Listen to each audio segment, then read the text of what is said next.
Hi, Eli. Hey, Bob. How you doing? Good.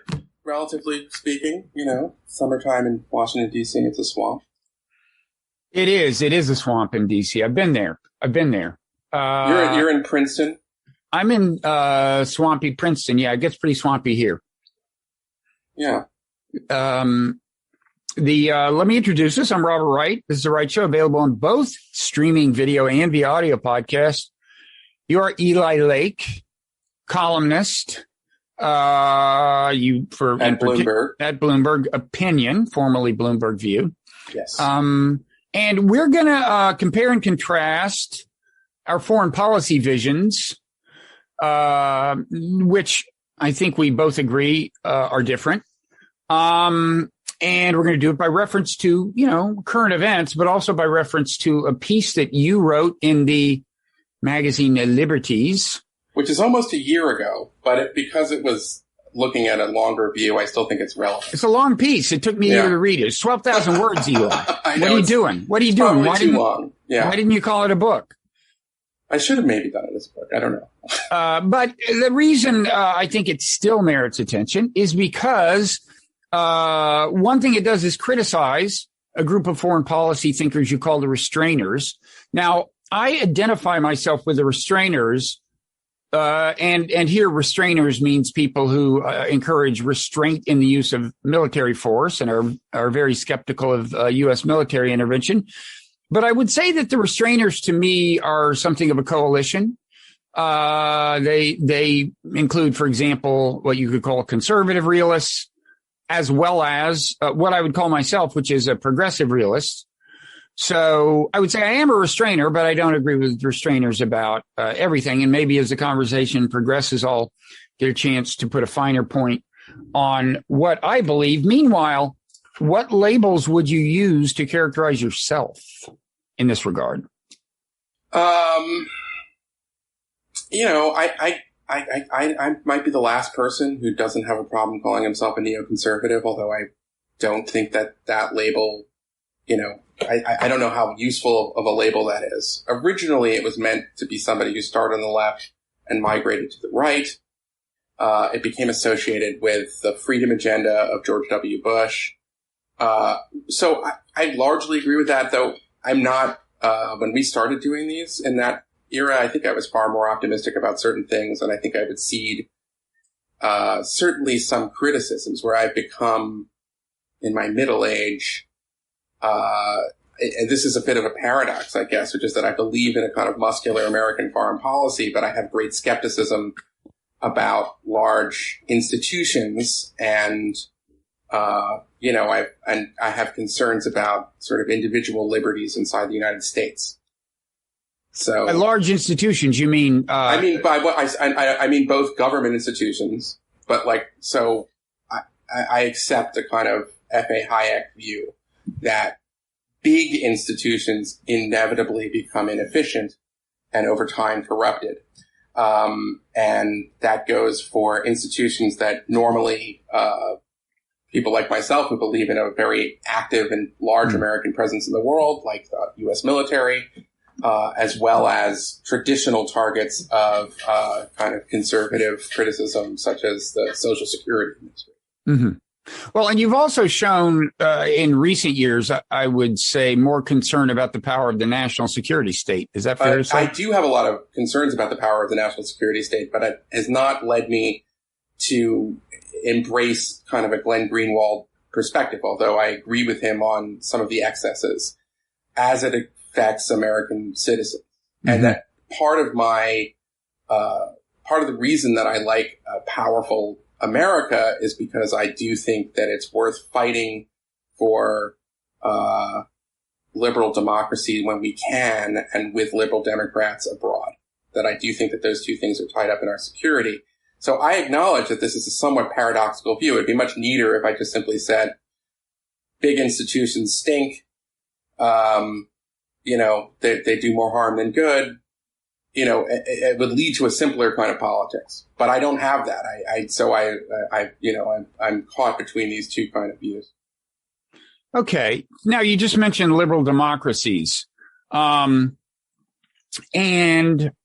I'm wondering if you think you have something in common with liberal internationalists. I was just listening to a debate on Blogging Heads, where this will be, between Patrick Porter and John Eikenberry. And one difference between the two. Now, Patrick Porter, I would say, is a restrainer, somebody of a realist. John Eikenberry, who I believe coined the term liberal internationalism, and is a liberal internationalist, thinks that, this should be an important kind of organizing category, like liberal democracies should stick together, and especially need to, I guess, in the coming decades. That's somewhere you would agree with liberal internationalists there, I would right? go further than most liberal internationalists in the following sense. I don't think it's possible to have effective international institutions if you include spoiler authoritarian states within them. So I think we need to have a World Health Organization that is not going to be manipulated by China. I think we need to have an Interpol where states like Turkey or Russia will not use the red notice system to target their political opponents abroad.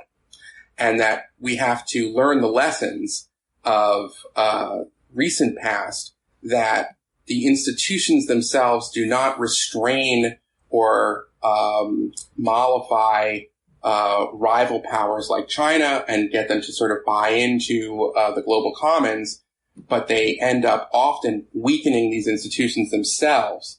And so we end up getting a situation where we still can't get straight answers on the origin of the COVID-19 virus, in part because the institution for a long time of the World Health Organization sort of went along with things that China was putting out there that were not true.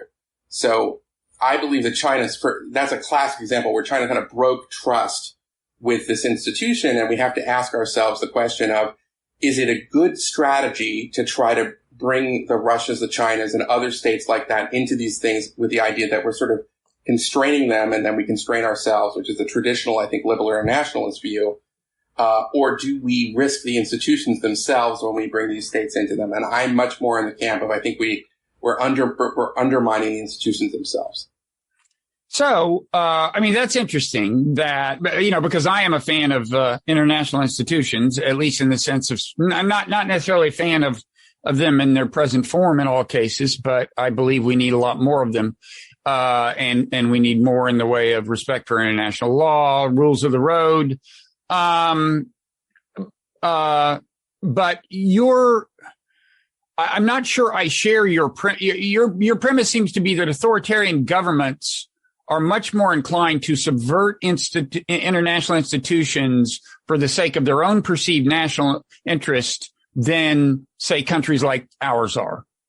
And I'm not sure I'm willing to go along with that. I mean, we certainly do that, right? The United States does that. But I don't think that I think it like this. I think a U.S.-led order is largely better for the world.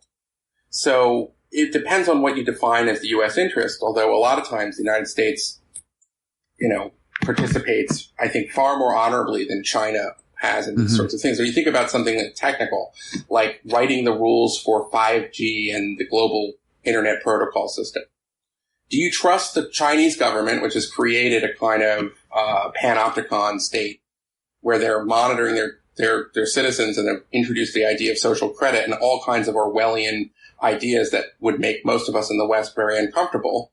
Or would you rather have those institutions sort of led by the United States or many of its like-minded allies? Like, I wouldn't care if Belgium was the chair of that particular committee, I forget the name of it, that was doing that sort of thing. So these are the kinds of situations where I think it's important to, at least for now, try to wage a kind of political warfare against, leaders that are nominated by states like China, that I think will end up sort of undermining it and just sort of, I don't want a Chinese vision of the internet. I don't want a Chinese sort of led World Health Organization. Well, or for that matter, the Chinese 2 years ago, they basically disappeared the Chinese head of Interpol when he returned to the mainland. He was arrested and we didn't hear from him. So that kind of activity. What about when, for example, John Bolton, during the Bush administration, basically, as I recall, did he force the head of the OPCW, the Organization for the Prohibition of Chemical Weapons, kind of out of office or something? I mean, he played some kind of serious hardball, and this has surfaced again recently. Accusations that the Trump administration was corrupting the workings of the OPCW, but I mean that kind of stuff. I'm happens, not familiar right? with the OPCW story. I mean, the big one that everyone brings up with Bolton is that he introduced this concept that the W. Bush administration would pressure countries not to sign the Rome Statute for the International Criminal Court, because the U.S. didn't want to join the International Criminal Court, and the Bush administration was opposed to it. And he went one further and said, all right, well, if you're basing U.S. forces in your country, we're gonna really try to tighten the screws diplomatically to make sure that you do not give this illegitimate court any legitimacy. And that was largely, I guess, sort of Bolton's brainchild. And that would be, I suppose, an example for someone who liked the ICC, the International Criminal Court. That would be an example of America undermining an institution. But, the United States has not ratified the Rome Statute in the Senate, and I would agree. Like, I don't think that the ICC is, the way to handle those questions, which are largely, sort of questions of geopolitics. Well, on the OPCW thing, I don't have the details about how that was resolved. I do know if people Google it, they'll find that the director of the OPCW at that point said that Bolton did, who was, in the U.S. administration, working in the White House, threatened his children, said, we know where your children live, and played serious hard. He took it as a threat to the physical. Well, that's what he said. No, there's no doubt that he said he took it as a threat to his family. But let's look into another. I mean, if you're saying that liberal democracies can be trusted to abide by the international rules of the road in the way that authoritarian countries can't, I mean, what about one of the most fundamental rules of the road of all, dating back to the founding of the United Nations, which is that if you are not attacked, you're not allowed to attack another country unless you have the authorization of the Security Council. And the U.S. has violated that, certainly most famously in the case of the invasion of Iraq, and quite consequentially, a lot of other cases where, for example, the intervention in Kosovo, where we didn't have Security Council authority, to me, that's as important as any instance of respecting the authority of international institutions. We're talking about war and peace, and I would say we have a worse record than China in that regard. Probably not worse than Russia after Ukraine, but it's just not. I'm not willing to grant the premise that, as a rule, we can assume that a powerful liberal democracy like the United States will do a better job of respecting the authority of international institutions and not corrupting them, and respecting the rules of the road than an authoritarian country. I mean, it would be an interesting thing to look into. It's not obviously true to me. Well, I would, just take Kosovo first. The intervention was not because America desired, Kosovo's natural resources. It was because there was an imminent ethnic cleansing of Albanians in Kosovo, which Slobodan Milosevic was undertaking. And his protector at the UN National Security Council was Russia. And they limited, or they vetoed any chance for the UN Security Council to do something about it. And so then at that point, you are faced with competing values. One would be to stop the ethnic cleansing of Albanians, which I think was a good thing, and I am glad that happened. And the other would be respecting the wishes of the UN National Security Council when one of its members was clearly willing to allow its client, Slobodan Milosevic, to go ahead with that. As for Iraq, we disagree on Iraq. We can talk about it, but I certainly concede that a lot of the nation building that the United States did, besides some very good things like, I think that there has been successive elections. That's good for Iraq. But, there are all these stories. There's a great book by a Washington Post reporter whose name I'm going to not try to pronounce, about the folly of a lot of USAID efforts to try to, bring in all these sort of modern ideas and various local villages and things like that. I see that. I understand that when it comes to the sort of nitty gritty, that all those sort of mistakes are made.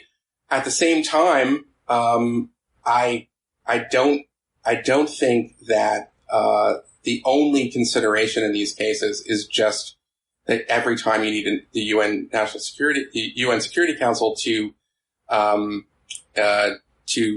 act in that way, because America, is a superpower, and that there are certain values, like, there are certain things that they. I take your point. You don't think we should always respect the rules, but whenever nations violate the rules, they have a reason. They always come up with a reason. And I'm not going to argue. I don't want to turn this into an argument about whether the Iraq war was actually sincerely motivated and just kind of didn't work out or what. But the point is, your premise, I took your premise to be authoritarian nations will do a better job of actually respecting the international institutions and the rules. That was not your premise? No. You said authoritarian nations. So I meant liberal democracies will do a better job.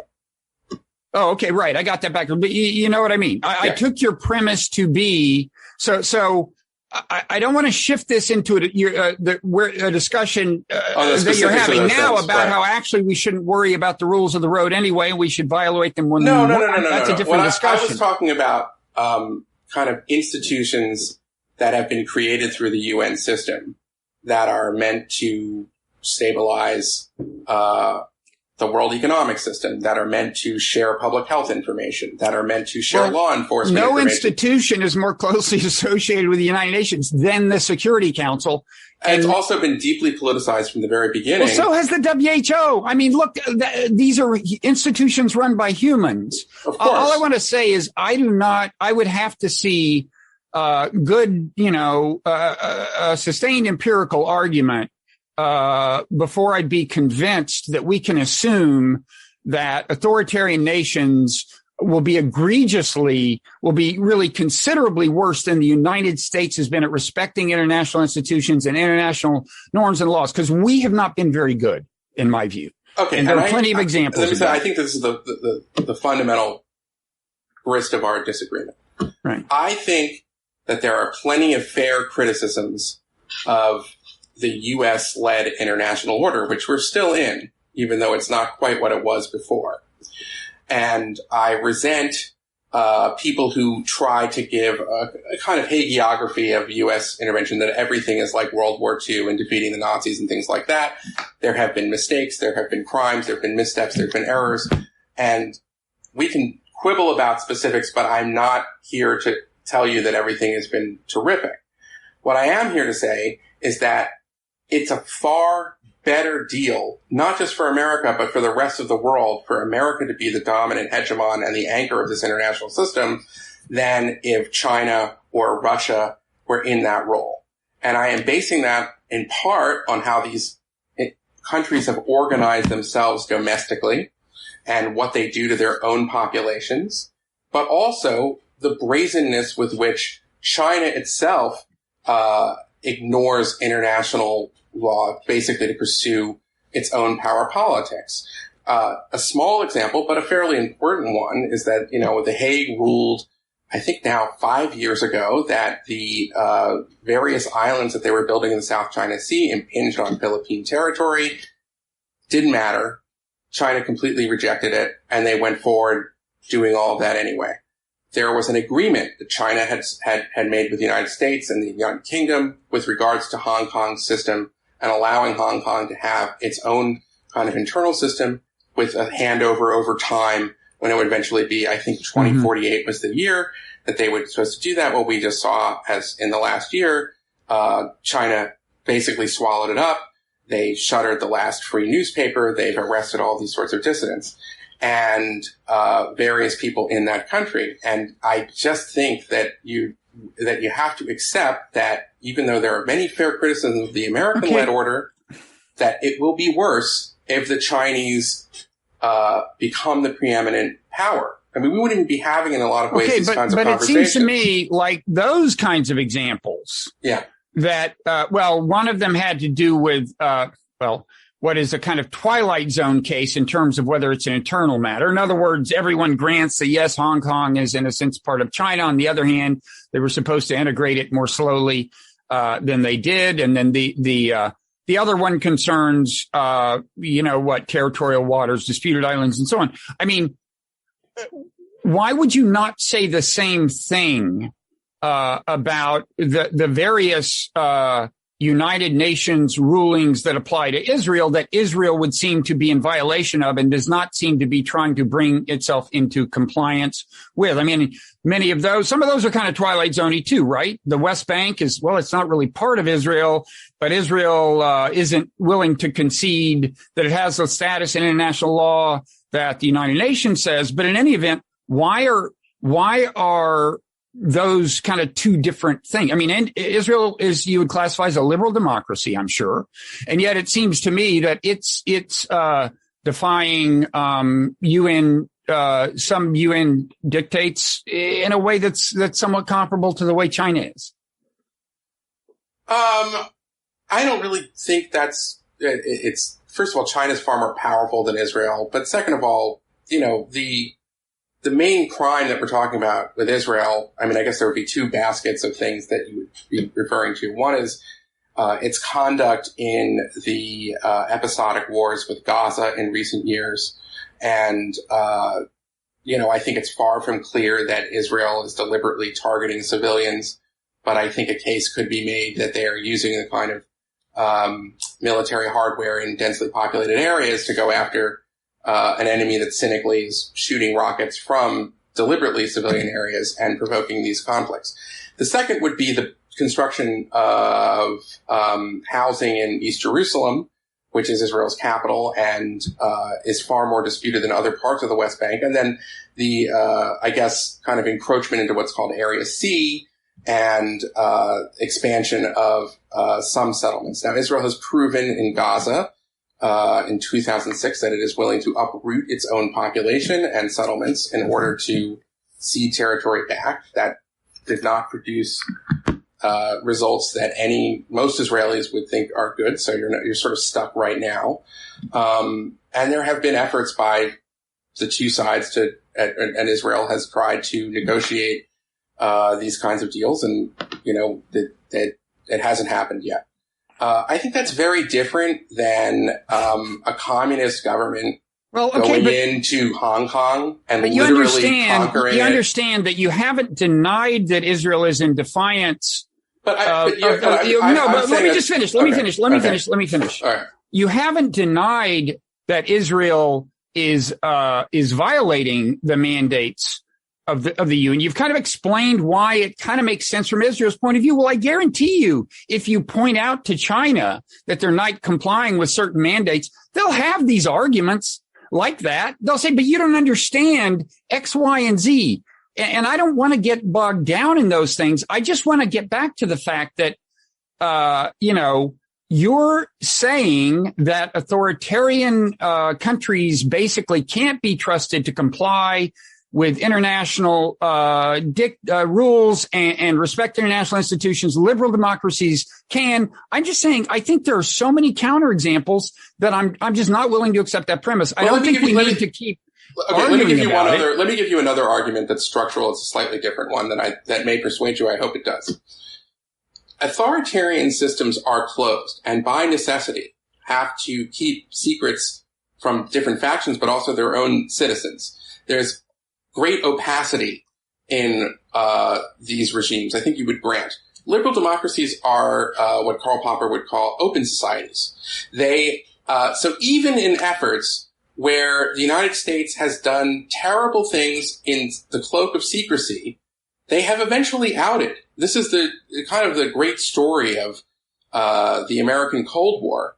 Is, in my view, not this. It's not entire. It's not just.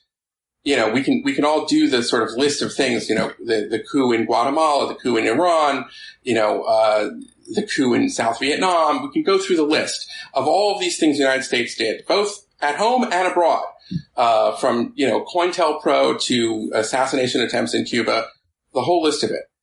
What to me is really important here is that eventually these things came to light and there were at least some reforms that were instituted. How effective those reforms are debated. I mean, I'm sort of beginning to think through my next, longer essay on the FBI in this regard. But that's another important difference is that a country like the United States, but I would argue, Western democracies, have a mechanism for renewing, for dealing with their own scandals and crimes. That does not exist in communist China. If you begin to sort of do that, and sometimes you will get a Gorbachev, but it took Boris Yeltsin, to come in and finally, dismember the full Soviet system. That kind of reckoning is fatal to dictatorships, in a way that's whereas it's a very good process in the United States when it works. Or liberal democracies. And that's another reason why I trust liberal democracies in these kinds of institutions, to use them. Because eventually when we do creepy stuff abroad, it eventually comes to light and we feel bad about it. Is that it? And institutions are reformed, and that there's been, at the very least, kind of political accountability. Abu Ghraib happened, under George W. Bush, and I think that Abu Ghraib is one of the reasons Barack Obama was elected. Right. It's one of the, it's clearly why, Donald Rumsfeld had to resign. I'm saying in authoritarian systems, we probably would, you probably wouldn't find out about Abu Ghraib, and if you did, you would be, you would be shot if you talked about it. You might not, but I mean, if we're getting back to, let me kind of set the backdrop. I mean, a premise of mine is that it's really critical for America's self-interest and for the self-interest of other nations to address a bunch of transnational problems, not just climate change, but the control of bioweapons, which is just totally, we're not even making a serious effort in keeping with the magnitude of the problem, the threat of bioweapons. I'd like to prevent, but you have to get, all big nations on board if you're going to do something serious about that, right? Well, authoritarian and liberal, and let me say, there's tons of other things. I mean, weapons in space. I don't want to see an arms race in AI weapons or even in AI. I don't want to see an arms race in human genetic engineering, trying to genetically engineer, whatever, superior beings or cyber soldiers or anything.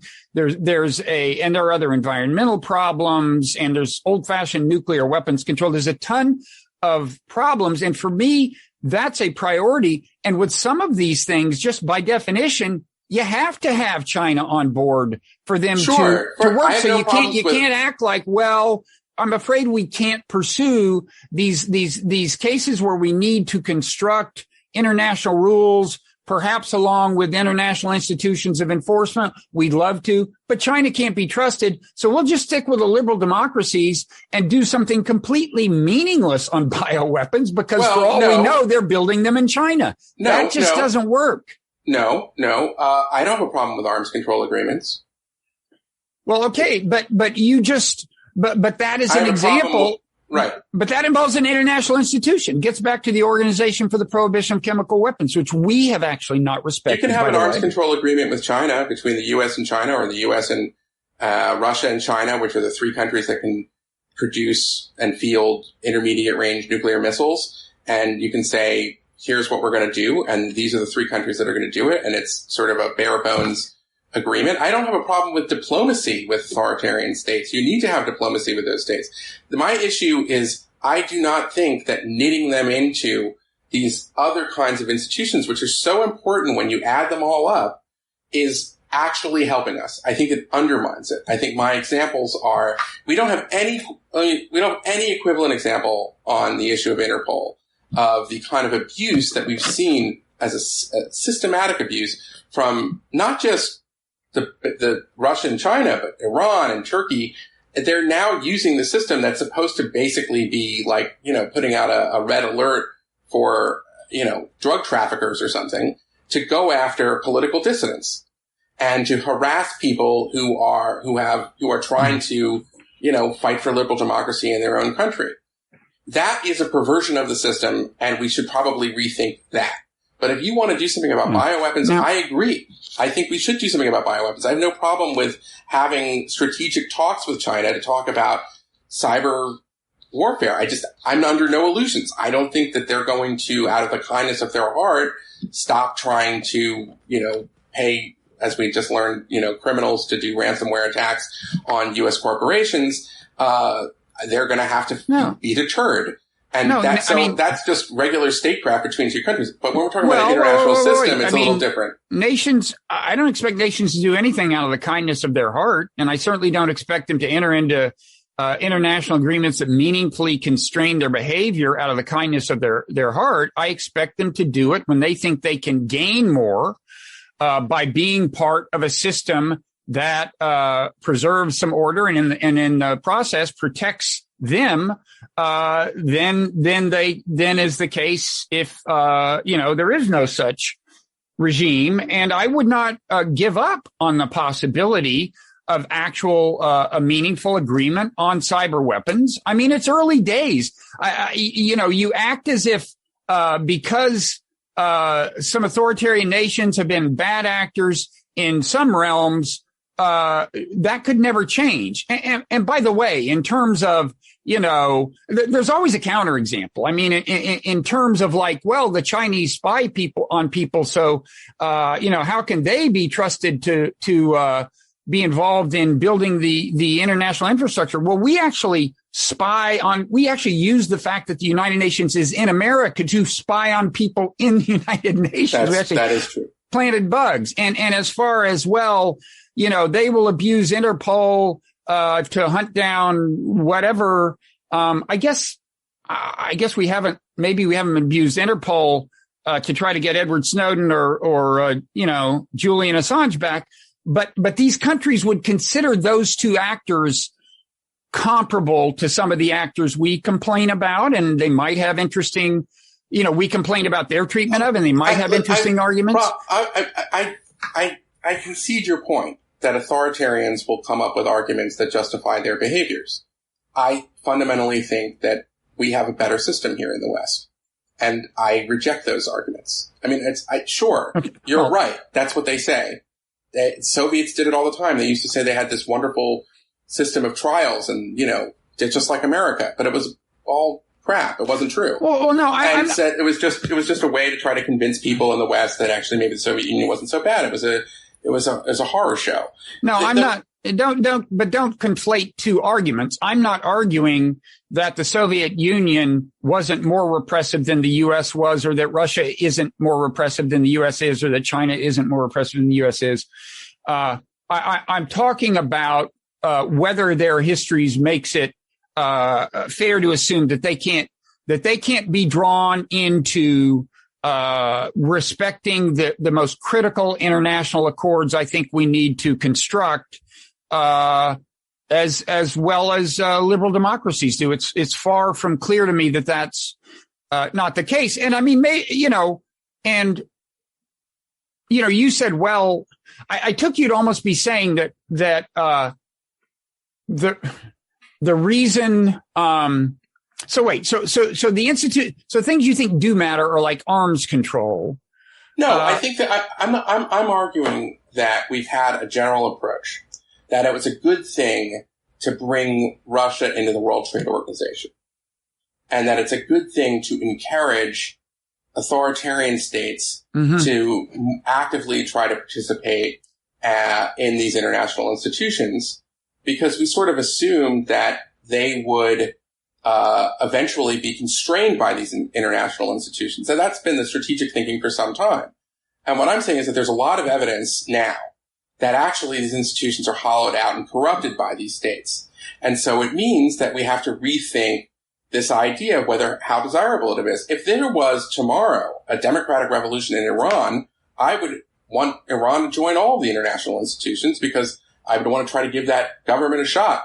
It's the fact that I just think that there are very different incentives for authoritarian states. and what they're trying to get out of these sorts of things. And ultimately, at the end of the day, I just think that the prosperity of Western democratic countries or non-Western democratic countries is itself a kind of threat to authoritarian systems, just because we're so interconnected now that a Cuban living in Havana who is watching the shambles of what's left of their country, and then they might have a cousin in Florida who owns his own car wash. Okay. And that kind of pressure just between people is itself a kind of threat to these systems. So they're always going to try to figure out ways to undermine America and other democratic systems. We should come to expect that and prepare for that. And I think that means a kind of policy of inoculation. It doesn't mean no diplomacy, certainly doesn't mean no arms control, nor does it mean military war with everybody who doesn't organize their societies. That's a straw man, and certainly not what I'm saying. But I do think, as I write in the essay, that we have, in moments where there is a kind of teetering, we have both a strategic and a moral obligation to try to side with the people who are representing at least a push for more openness and more liberal democracy. And they look to us. We see it over and over again in Tiananmen Square. They erected a Statue of Liberty. We are a beacon in that respect. Okay, so now I think, let's move into this area of discussion. I mean, at first, I can't resist saying, as long as you mentioned the WTO and said authoritarian nations seem to be hollowing out international institutions. I mean, Donald Trump, an American president, and you can call him an aberration, but he was the American president, literally chose to paralyze the adjudicatory mechanism in the WTO by refusing to appoint new judges. So in effect, because, so the Court of Appeals didn't have enough judges to make rulings, and that paralyzed the whole thing. He literally crippled the most important single innovation about the WTO compared to the General Agreement on Tariffs and Trades, which was the having an adjudicatory. And again, I mean, you can say, well, but Trump's not my guy, was not my guy either. But if you're looking at this from China or Russia's perspective, you're like, America's doing what they're complaining we do. Okay. So no, but I mean, I would make a different argument on that just very quickly. I mean, listen, I don't agree with what Trump did, but it wasn't coming out of nowhere. It wasn't because he just didn't like the WTO. It was because there had been, years and years and years where he was somewhat correct that China was engaging in all kinds of skullduggery and cheating when it came to the okay, but you keep doing trade. This, Eli. It's driving me crazy. I have to confess, we start out by saying, I say, can you really, here's a reason I don't think it's accurate to say that liberal democracies give a whole lot more respect to these institutions than authoritarian nations. Look, liberal democracies broke the rules. And you start doing this special pleading. Oh yeah, but in that case, they thought this. And again, the authoritarian nations have their special pleadings too. And I don't know enough. I don't think we'll settle it right now. But my point is, either you respect the rules or you quit claiming you do. Okay. So you can't keep claiming liberal democracies respect the rules if I can keep showing you they don't. And you can't keep claiming they uphold the integrity of the institutions when I can show you that they are hollowing them out in some cases. I mean, it's not enough to say, oh, but the reason we broke the rules then, our whole argument is about who breaks the rules and who doesn't, right? It isn't about who has the better excuses for rule breaking.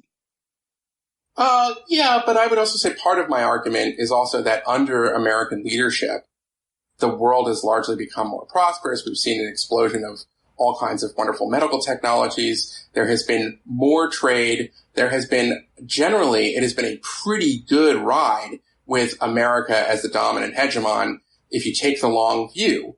What I'm saying is that if China was the dominant hegemon, we wouldn't even, it wouldn't, I'm convinced that we would have a far worse system. We would have more repression, more authoritarian. The world would be a poorer place in a lot of ways. I will say quickly, in terms of abiding by rules and agreements, you mentioned that, well, democracies have transparency and that's good in certain ways, liberal democracies.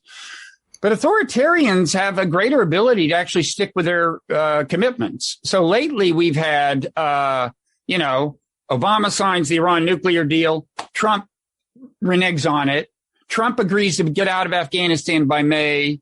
Biden says we can't do it by then. Now he's doing it pretty fast. Fine. But the point is, we're not seeing the inter-administration continuity of commitment that you actually do see in authoritarian nations. So in some ways, if we're just talking about nations making commitment to rules, there are reasons you might worry more about liberal democracies' ability to stick by their commitments. And certainly recent American history, I think demonstrates that. I do think we should get to this, the larger question of, in the backdrop of all of this is your belief that the thing that you share with liberal internationalists of at least some stripes, that we should really, kind of focus our association on other liberal democracies, like-minded nations that are, I would say aggregate with like-minded nations in the sense of nations that want to solve arms control problems and want to do climate change and so on. I would emphasize that, but you're saying the like-minded nations we should associate with in particular are the liberal democracies, right? That's a fair. Well, I think that liberal democracies share certain strategic interests, such as containing Russia and containing China and, supporting, like, for example, what we just saw in Cuba. Right now, the Biden administration is working with some private industries to figure out if there is a way that they can provide an alternative internet to Cuba, because the regime has shut it down after these protests that we just saw. Okay, I don't know where you stand on that. I think it's a great idea, but that's the kind of thing that I would imagine you could get lots of countries in the European Union and Latin America, the democracies, to support that and to pool their resources in such a way to try to pressure the regime to release the political prisoners they've just arrested, to work on ways in trying to provide the internet to the Cuban people. Those kinds of things. I think that there is a sort of natural affinity. Whereas if you had a group that included, Cuba and Maduro's Venezuela and North Korea on the committee to figure out what to do about Cuba, nothing would happen. So that's why I generally agree with the liberal internationalists in the sense that, that's an example of trying to work together. Maybe there's a way you can formalize that. In the 90s, Clinton had this idea called the Community of Democracies. That might be a good idea. It gets tricky because there are some allies of the United States right now that are important for our strategic interests that are not democratic at all, like the United Arab Emirates or Saudi Arabia. And do you snub them, and does that hurt you in other ways? These are complicated questions, so I'm not arguing in the kind of specifics, but as a general rule, we should look to advance our interests with other liberal democracies because liberal democracies tend to have similar interests in that regard. So I think this does point to a difference between restrainers, broadly speaking, yes, and you, which is that we restrainers are more reluctant than you are to intervene in the internal affairs of other countries, even when there are things going on there that we don't like and disapprove of, within limit, of course. I mean, if it's, if it's like true genocide or something, then that's a different conversation. Let me ask you in that regard, what you think about the American sanctions, and really for decades now, basically an economic embargo on Cuba that has helped Cuba reach, I think, the state of economic desperation that helped foment the current unrest. Are you a fan of? You're more of a fan of sanctions generally than I am, probably. I personally think we would be in a much better place with Cuba if we had been traded freely with them since 1960. But it's a hypothetical. Who knows for sure? But I don't think, that my government has the right, except under very special circumstances, to tell me that I just flat out can't do business with somebody in another country, A. And B, I just think it's not fair to go ahead and go around subjecting whole populations to to misery, which our sanctions have the power to do. And so that's my view. You are more pro-sanction than I am, I'm sure. Well, I want to address a couple of things you said. I don't have strong feelings about the embargo because I can see both sides of the argument when it comes to Cuba. I will say that it's odd, and I'm not trying to put words in your mouth here, Bob, but other people who have attacked the embargo and blamed it for the immiseration of the Cuban people are also the same people who a couple of years ago would talk about how advanced Cuba's healthcare system is and how they're just doing this wonderful job. So you can't have it both ways. Either the embargo has been devastating, and Cuba's system isn't so terrific, or Cuba's system is really great and the embargo has not had the effect. I think that really the problem with Cuba is this very corrupt, sclerotic regime that had popular support certainly during the Cuban Revolution and throughout the 1960s, as the United States painfully learned in the Bay of Pigs, because it was people had a fresh memory of the horrors of Batista. But over time, most Cubans only know the kind of just stagnation and horrors of the legacy of the Castro regime at this point.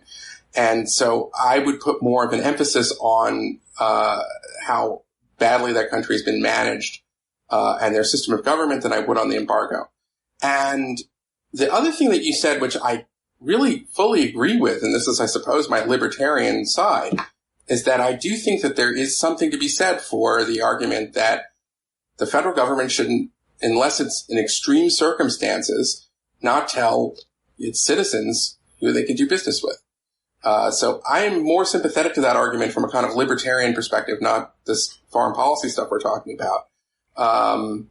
And in that respect, I think that, the embargo does really present a lot of these problems. And maybe you're right. Maybe if we've been freely trading with the Cubans for, the last 70 years, we wouldn't have Castro at this point because there would be more access. But on the other hand, you hear these stories of people who are from Canada and Europe who come to Cuba kind of as tourists. They stay in these, in hotels that most Cubans can't afford.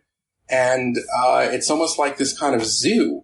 And there's something kind of awful about it because most Cubans live in this terrible, they're living in kind of a subsistence, and they've been, have to deal with all this kind of poverty.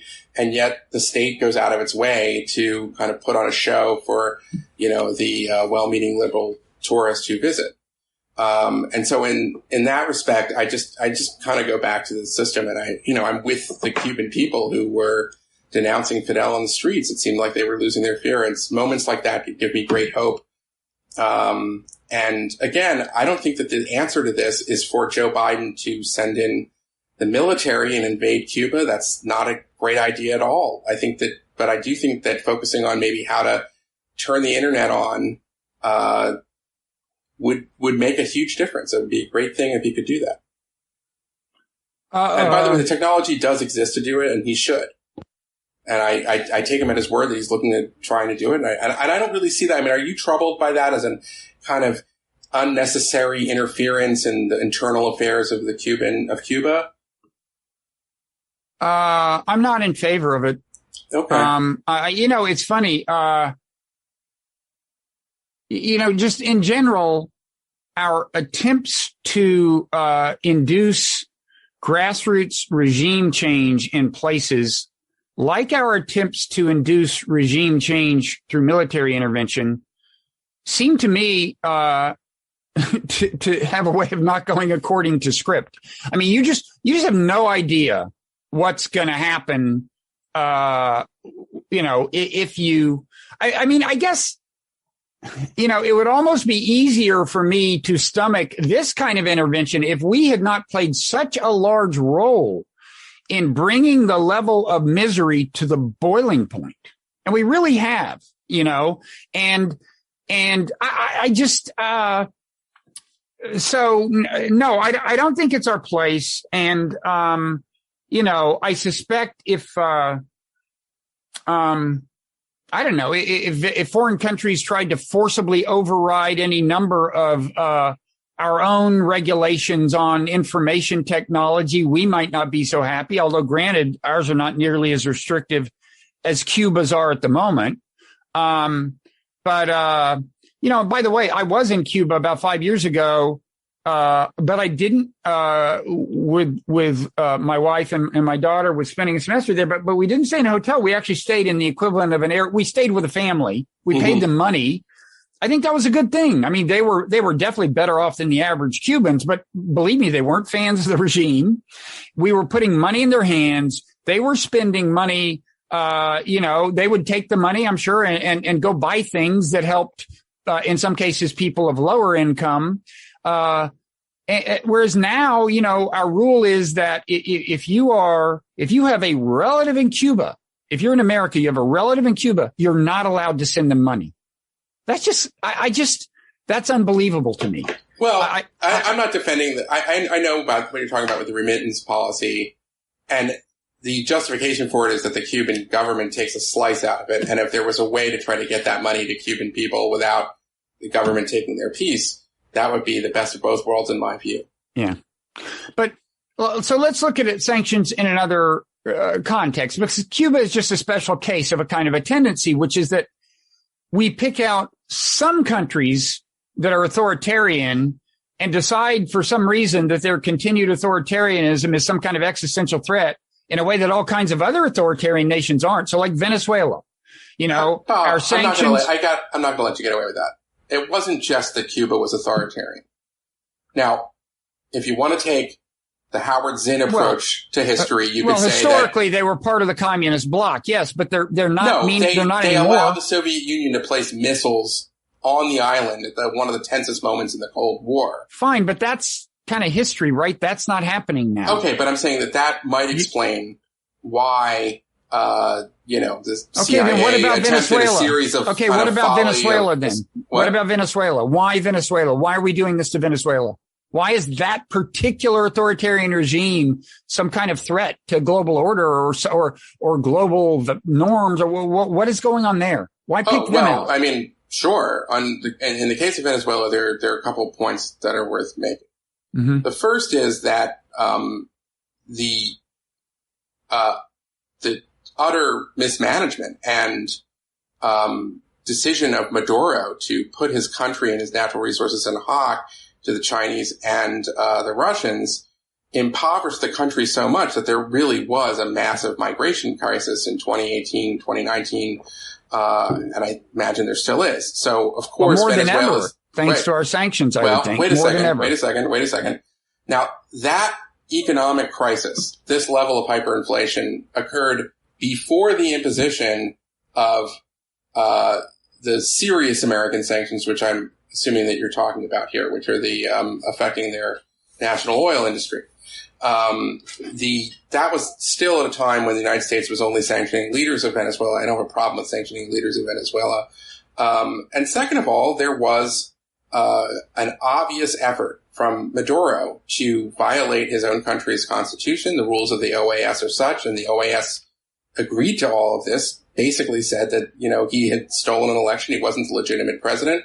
So after 2019, the Venezuelan constitution said that the leader of the People's Assembly, which would have been in this case Juan Guaido, was going to be the interim leader until there could be more elections. That was the position, the Venezuelan constitution. It was the position of the Organization of American States. It was the position of most of the countries in the EU. And I don't really see what the problem is. I think that that's an example of liberal democratic countries getting together and trying to stop,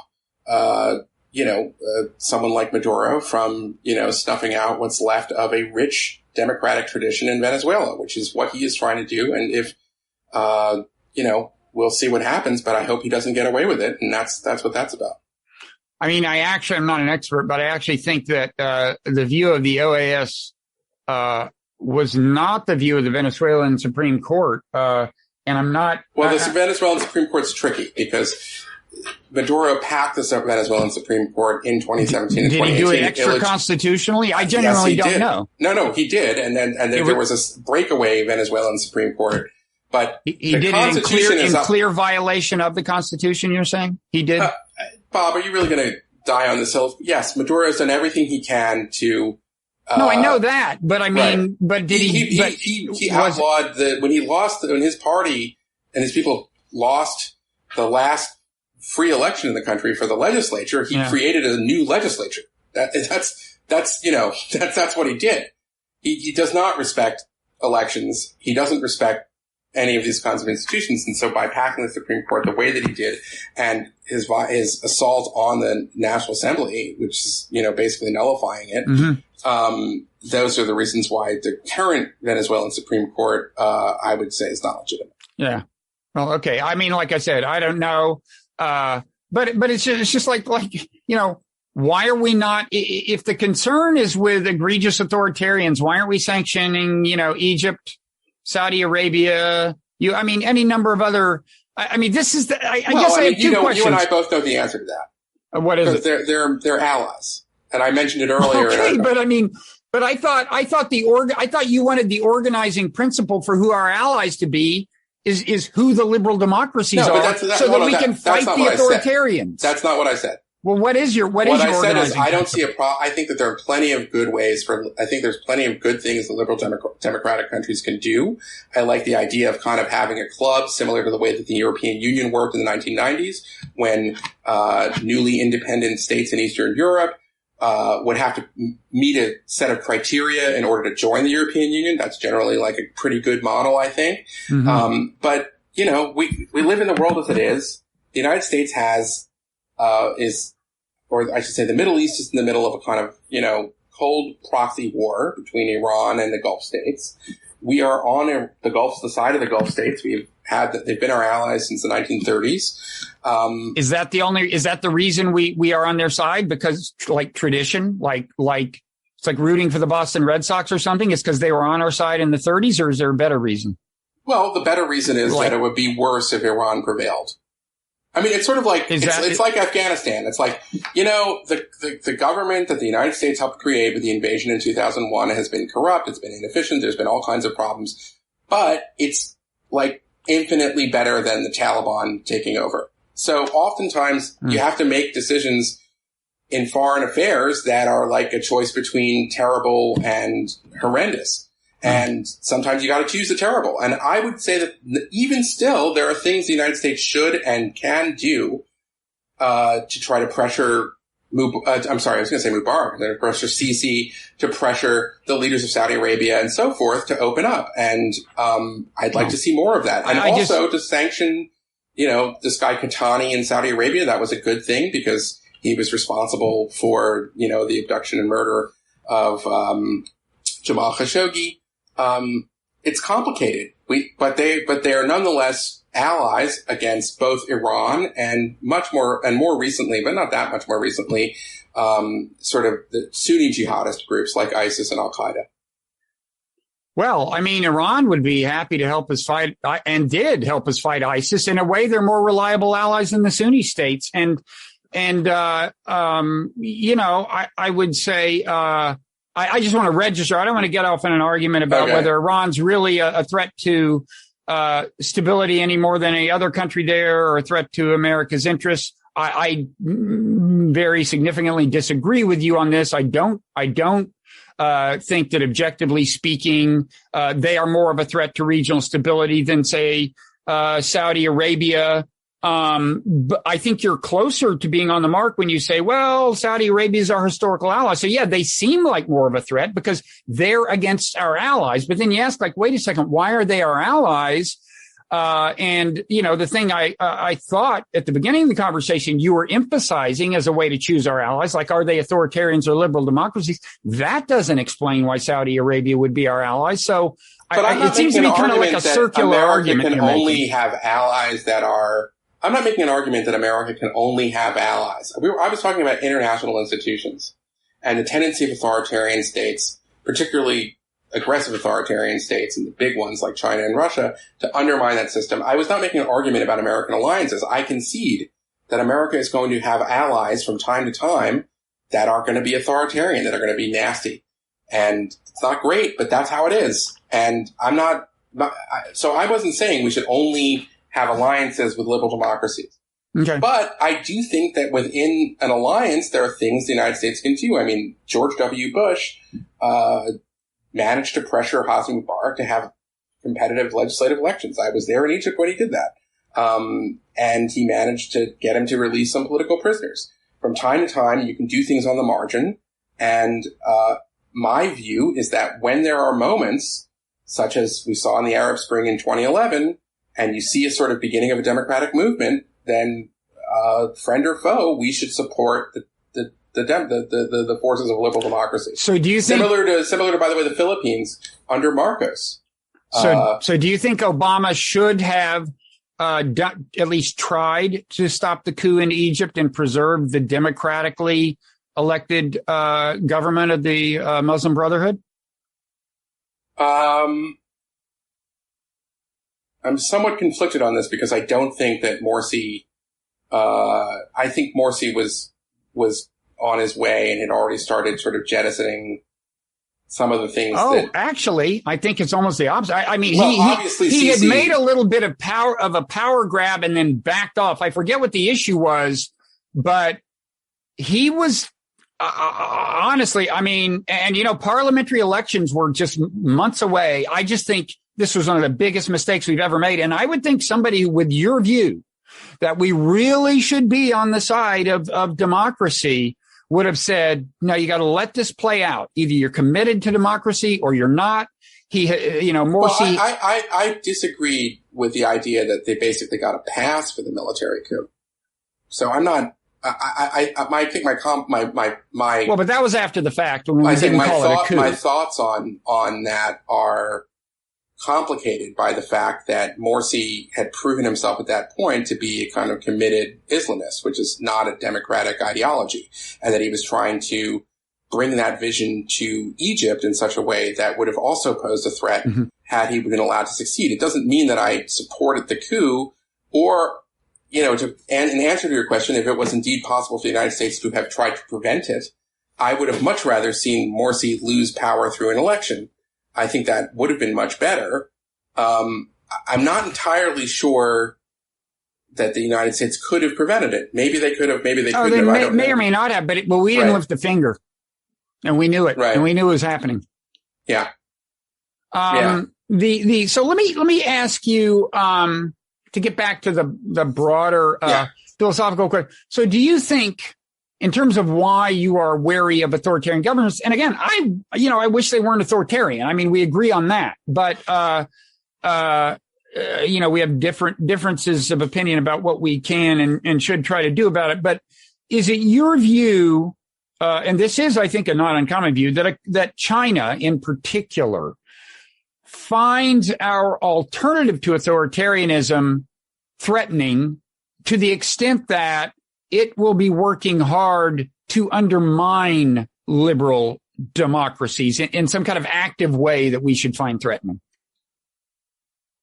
I have complicated views on this. I think it's certainly true that China and Russia have used what's sometimes called information warfare to try to sow discord and distrust of American institutions. I also think that China is waging a very aggressive cyber warfare campaign against many aspects of American society. And I also think that China has a kind of political warfare program where they are trying to corrupt Western countries through ties through the business community that want China to be their manufacturing base. And there's a lot of very good journalism and some recent scholarship on this, and so there's some think tank type reports.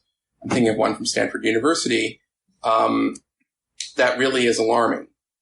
I don't think that China has designs militarily on the United States. I don't even know how they would do that. I'm not predicting a kind of military threat. I certainly think that China is, doing their best to threaten Taiwan and has their eyes on Taiwan. And I think that China is in the middle of committing cultural genocide against Uyghur Muslims in the West and has done so with Falun Gong and lots of other kinds of minorities inside of the country. And it's pretty bad. So that has led me to the view when it comes to China that the United States should do what it can, to try to support those Chinese who are brave enough to at least try to begin organizing for an alternative to the current system. I do not think that should be something out of the early Cold War with Allen Dulles and, coups with, fake radio stations and things like that. I think that this can be done in the open. It doesn't even necessarily have to be done by the U.S. government, but there are things that technologists can do to try to help people get around internet bans and evade monitoring from the state on the internet. That's very helpful to activists. There are expressions of solidarity that can be done with the State Department. And as I said, it should be opportunistic. So when there is another Tiananmen Square moment, and I hope there is one, the United States should stand with the demonstrators and not equivocate in that regard.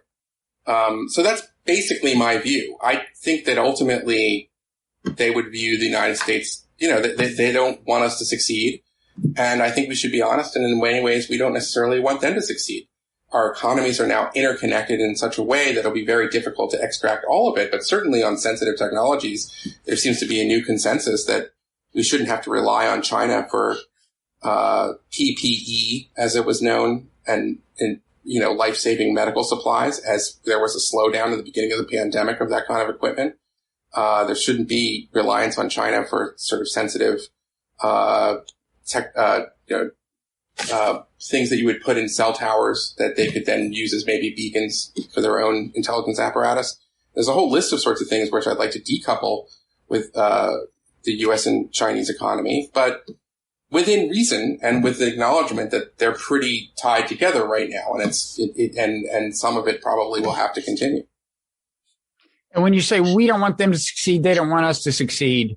Is your view we shouldn't want them to succeed unless their success is accompanied by some degree of liberalization? Is that kind of it? Well, the old view was we'll trade with them, they'll get prosperous, and over time, liberalization will come. We had this great belief that over time they would understand that, that they would be better off if they were like us. I think that was naive. I don't think that's true anymore. So we can't just hope and wish that over time they'll be okay because they have a middle class now. And, historically middle class will want more freedom and it'll work itself out. No, it's a constant struggle. And I personally think the jury's out on that if that dynamic connecting, market-based economies to some degree of political liberalization is valid. If there is that linkage, it will probably take a while to play itself out and fits and starts and so on. But one thing I would say, and in a way, this applies more to Russia than China because we've sanctioned Russia more and for other reasons. I would say, let me ask if you agree with this, that if your goal is to make authoritarian governments less so, and moreover to if you would like to see people in Russia and China kind of look at America and demand more in the way of the kind of freedoms we have in their countries. Okay, let's say that's something you and I would probably both like to see, is that the Russian people express a desire for more liberty. Do you agree that if Putin, say, is fighting that, one of his strongest assets in fighting it is the perception of external opposition? In other words, if he can plausibly say it's the Americans who are doing X, Y, and Z to us, that makes it a lot easier for him to preserve authoritarian power. Don't you think that's kind of a general principle of political psychology? Well, first of all, the United States doesn't sanction Russia because, they may sanction, there might be some Navalny sanctions now because of the attempted murder and then imprisonment. But it's primarily the sanctions that Putin cares about is because he annexed Crimea and invaded Ukraine and lied about it. So, he can say what he wants. The Russian people are not stupid. They're not cut off from the outside world the way the North Koreans in a lot of ways are. And they say that anyway. All of these regimes constantly try to say that anybody who presents a real challenge to their rule and their legitimacy are being inspired by the Americans or being stoked by the Americans, or it's all the CIA. That happens all the time. I think we have to trust that the people in these countries understand that their governments lie to them all the time and they don't believe them. And I don't necessarily think it should stop us from, as I said, these are fairly prudent, modest steps that can be taken to support what has to be an indigenous movement. I mean, my criteria here is not for the United States to conquer Russia and China and impose democracy. My idea is really similar to the solidarity model with Lech Walesa and the Polish dock workers. I mean, it's basically the idea that we have an interest in doing this, and we should, when there are moments of opportunity to do things, we should. Sometimes that moment of opportunity would mean private diplomacy. Sometimes it would mean sanctions. Sometimes it could mean any number of things. I'm a fan of what sometimes are called the Magnitsky sanctions, which are holding specific Russian government officials responsible for human rights violations. I think that's a very effective tool, and it's one that, in some ways, I think is a more precise and humane approach than sector-wide sanctions that are aimed at affecting the economy. Not to say that there's never an opportunity, you should never do that, but I do think that there are things that you can do to try to say that the ghastly human rights abusers cannot send their children to Western universities and shop in Paris. That's a great idea. And insofar as it has an effect, I think it's important. Well, I think you're right. First of all, to distinguish between sanctions that are about Russia's external behavior, like the annexation of Crimea, and its internal behavior on the, because, as a progressive realist, like I think realists in general, I would want to devote more energy to constraining the threatening external behavior of countries. I would say that we would be in a stronger position to complain about their violation of that particular piece of international law if we did not keep violating ourselves, as we've discussed, invading countries and stuff.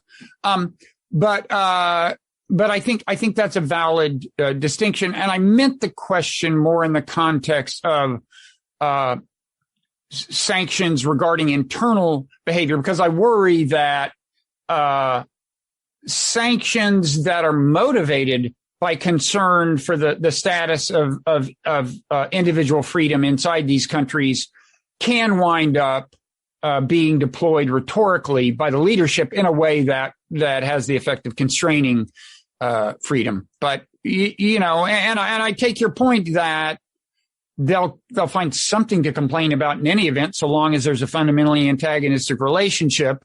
I personally think that talking points are more effective when they have some empirical basis.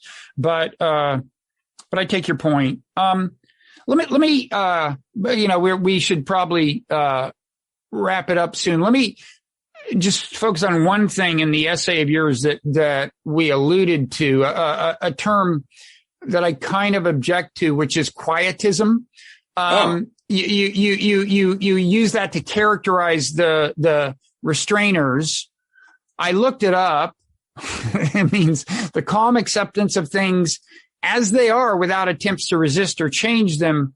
And here I would emphasize that I think the progressive realist part of the restrainer camp in particular really wants to change things. I mean, all that list I gave you of international problems that I think we need to solve for the sake of the world and the sake of America, they're real, and it's longer than the list I gave you. And I think it's going to take a revolution in governance and a movement of some non-trivial amount of governance from the national level to the international level to address all these problems. And that is what motivates a lot of my my taking issue with, say, your view or the views of more interventionist liberal internationalists. I think we really need to focus on certain forms of international cooperation, but I certainly wouldn't call it quietism. Well, what I mean by quietism in that context is that, I don't think, does your list of things that we should all cooperate on include the cultural genocide of Uyghur Muslims in Western China? Well, it's a very bad thing that's going on. I see pretty clear limits on our ability to realistically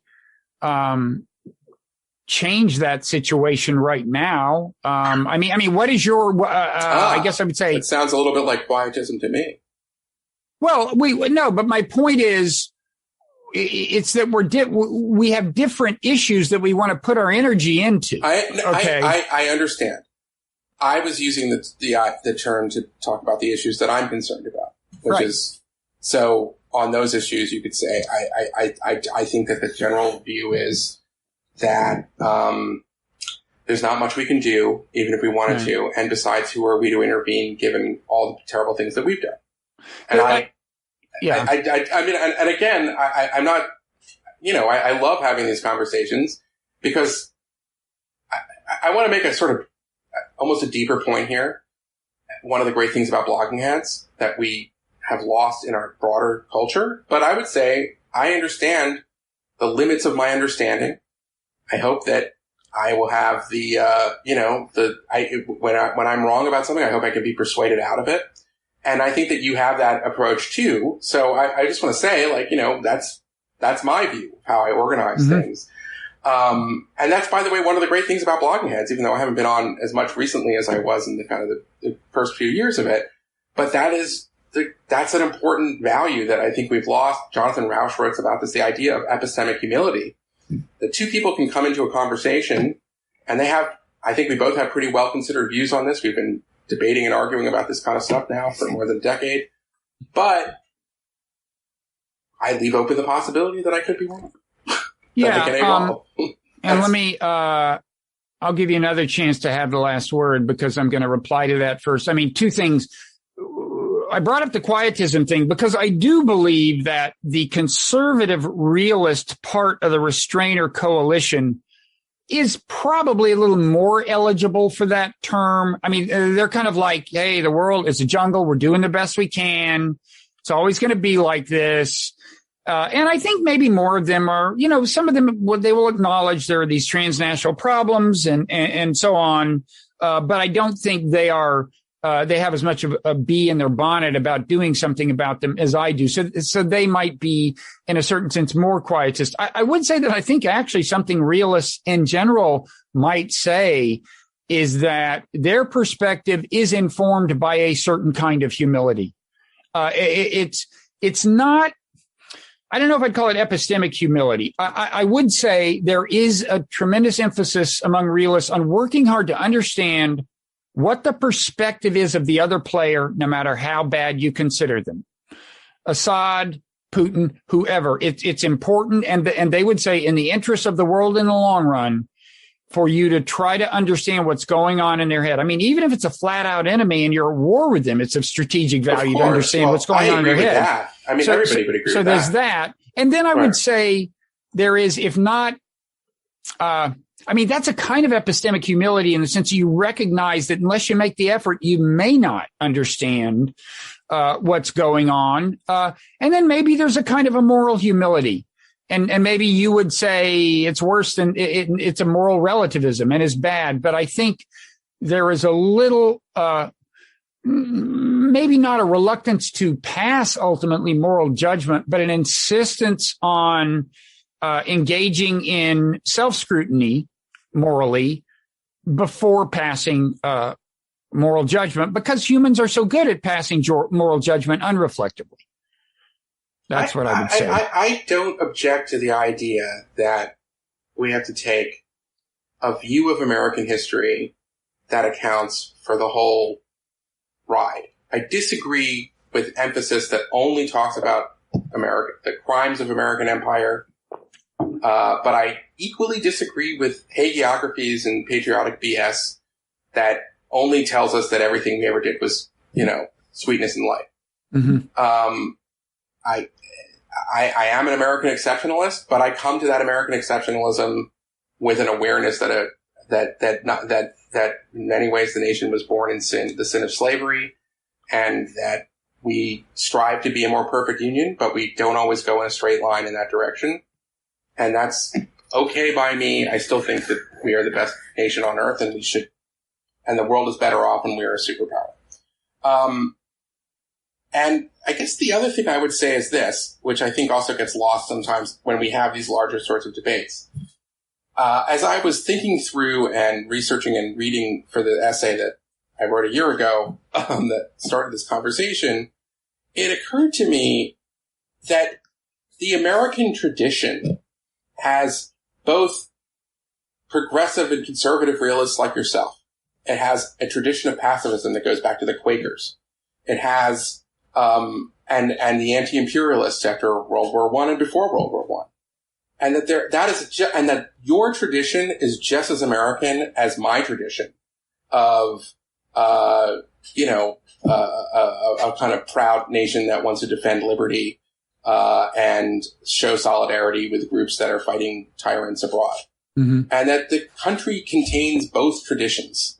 And that too often, in these debates, there is a kind of push on both sides sometimes to sort of say that you're representing a point of view that's kind of foreign to the American experience.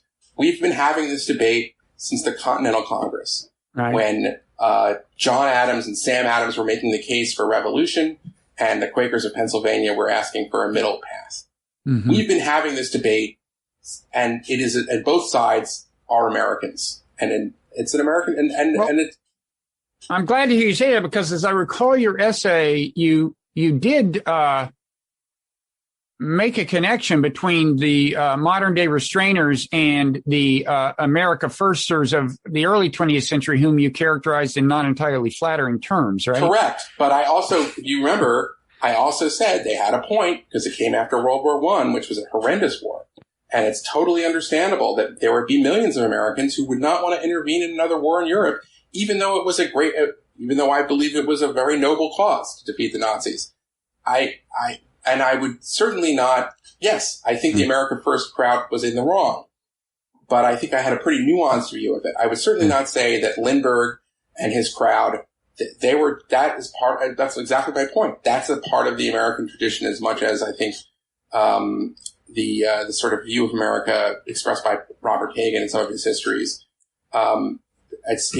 We contain multitudes as well.